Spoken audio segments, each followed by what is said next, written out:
Okay, Penn State EET 118. This is lab AC11 series parallel sinusoidal circuits, and it's also an EveryCircuit tutorial that's going to show you how to take measurements on the time axis. So this is an example. We're doing series parallel sinusoidal circuits, and I'll show you the first circuit. So it's an RL series parallel network. We have a voltage waveform generator set to 10 kilohertz. And this is our source voltage. It's 8 volts peak to peak. We have a resistor R1, it's 470 ohms. And then another resistor R2, which is 1 kilo ohm. So R1's in series with the voltage generator. And then R2, which is the 1K, is in parallel with the inductor, which is 10 millihenries. So they're calling that V3 across the inductor and V2 across the resistor, which, as you can see, they're in parallel, so they're going to be the same thing. Then they have I sub S, the source current coming from the generator, which they call I1 over here, which we all know is the same thing as I sub S. And then there's I3 going through the inductor and I2 going through R2. And then it's grounded on it's grounded where the black lead is down here. So I'm going to walk through this problem and show you how in EveryCircuit to take measurements on the horizontal axis. As you can see, I have it already built in EveryCircuit. This is going to assume that you know how to build this, but it's very easy using the top bar. I blew it up just using the mouse wheel, making it so that you could see the circuit.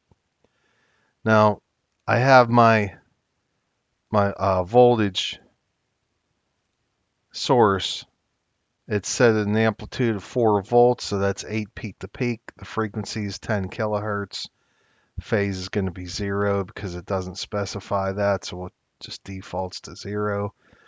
I have a voltage measuring device, a voltmeter across that voltage source. It's just going to show us the voltage across it. Then I changed this from 470 to 467 because I want to simulate real life.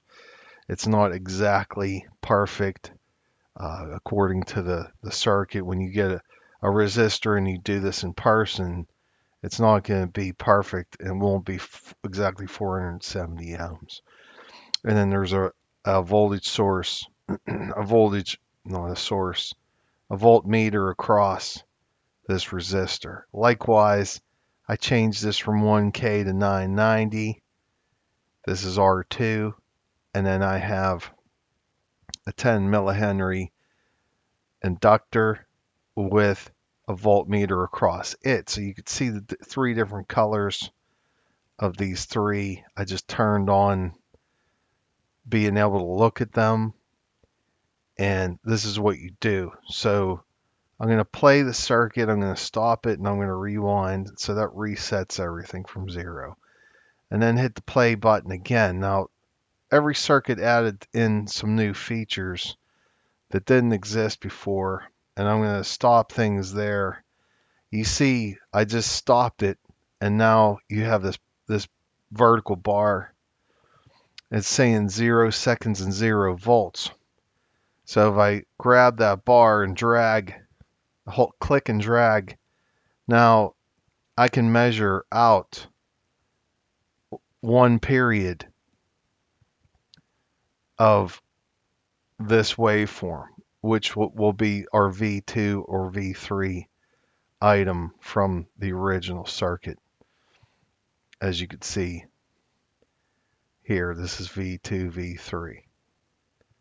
So going back to that, what you want to do to get a total period, and it might be easier to do it on the source voltage. So I'm going to click on that. It automatically changes the one that you're looking at to it snaps right to that waveform. So to find the period, I already have it set to 0 here. Now I can change that and just drag it all the way to the left, and it's nice. It snaps right to 0 and 0 time. So it's perfectly set there. This is the one that's a little bit harder to set.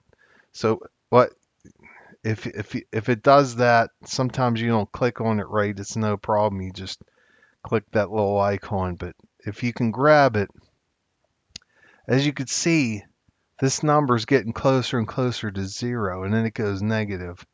So you want to try to get it as close to 0. That's pretty close.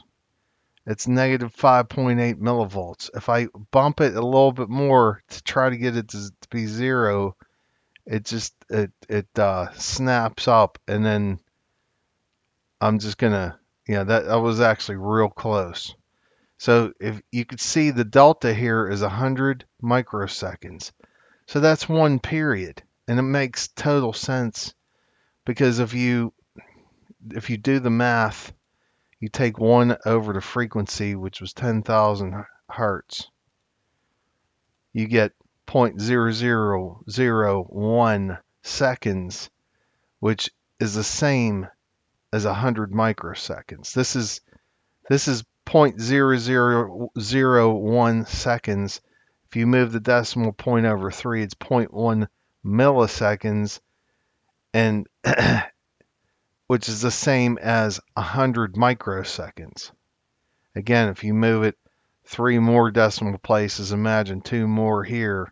So I moved it over 3 and then 3 more, that's 100 microseconds. So that is a period. And then, so we know our period is 100 microseconds. So going back to the problem wants us to measure some currents and voltages here, which are easy to measure, to get what the peak-to-peak value of each one of these is in EveryCircuit. And it's easy to calculate by hand. There is one part of this that I want to focus on, and that's the point of this video, is to it says devise a method to measure the phase angle between E and V2 equal to V3. Check your method with the instructor and then determine the angle. Be sure to note which leads or lags. So this is how to do that. So E is the orange and green is we already established that this is the 0 crossing, or very close to it, of E. So all you need to do is take note that this is one period and drag this over till you get as close to the 0 crossing of the green. Now you have to change to this is V2, V3 here. Leave this alone because we already know that that was the 0 crossing of the source E. So this one needs to be brought as close to 0 as possible. And I think, no, that might be it right there. So that says 7.04 microseconds. I got this pretty close. It's negative 204 microvolts, which is really close to 0. So the green, which is V2, V3, leads E because it's ahead of E, it's to the left of E, so it's leading. And then you can see by how much, that's 7.04 microseconds. So to go back to Excel, if we take 7.04 divided by 100 and multiply by 360 to get the angle, because there's 360 degrees in a period, that's 25.3 degrees. This is a different way than the other way I showed, which was to take a screenshot and then draw lines and have paint count how many pixels were off from each other. In this one, I took that 235 minus 115 to get the number of pixels for one period. And then this 228 is showing, it shows the difference between the two. But we just measured on EveryCircuit that we were 7.04, and that was how much the two waveforms were off from each other, divided by the period of one waveform times 360 to get 25.34 degrees. Now, if you look at the answer just for this particular problem,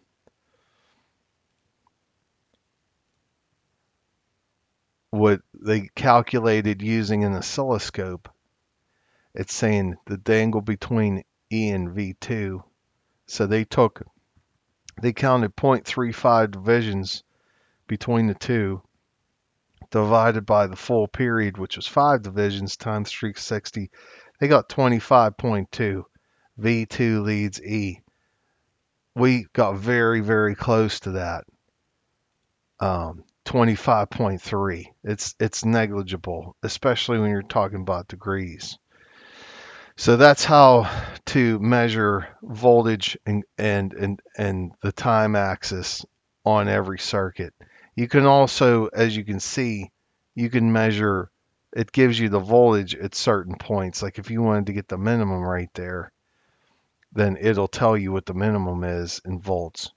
And you can do that for any meter